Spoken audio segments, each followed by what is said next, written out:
My name is David Mitchell, and I'm from the Autism New Network. My name is Whitney Daniel. I'm the veterinary assistant here at the South Carolina Aquarium. Thank you so much for having me today. How long do you keep the animal here on average? That's a very good question. It depends greatly on the exhibit, but for the most part, if we have an animal, they're going to be here their entire lives. We do have the exception if an animal is here on loan, or if we have a changing exhibit, they will be here for a certain amount of time. But for the most part, animals will live their entire lives here. All right. And how do you maintain the quality of life for the animals?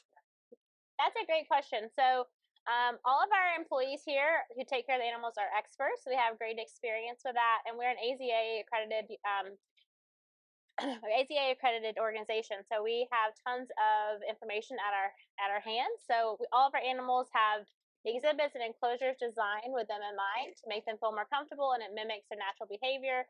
We also give them enrichment, which keeps their mind sharp and them interacting with things. And then we feed them a very nutritional diet that mimics them in the wild as well. What are shark here favorite food? The shark's favorite food is salmon, probably, and mackerel. They have a high taste for food here, so they get some nice quality salmon and mackerel patties. 3 times a week, we keep them nice and full so they don't get any curious looks at any of their tank mates. Do you guys feed them during regular hour or after hour?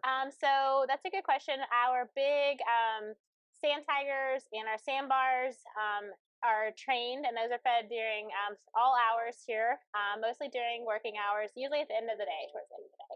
But we are training them. We take really long tongs and we hit it against the tank wall, and that sound signals them that it's time to eat. So they'll swim over, and we can actually feed them piece by piece and identify them and know how much each animal is getting. We also do broadcast feeds in the Great Ocean Tank as well, and sometimes they'll steal food from that as well. But for the most part, they're fed by tongs at the end of the day during business hours.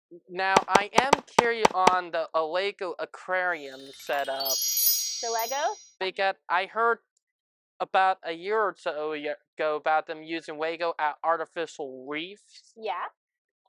Are you talking about our exhibit? Mm-hmm. Yeah, so in our exhibit here, we have like a kind of a Nemo-esque type of tank, and all of the reef flight anemones and things like that in there are all made of Legos. And cool fact, they are glued together but removable so that we can clean them, and they really like it. Our clownfish will lay eggs in there even, so they don't seem to really notice the difference. They seem to really like it.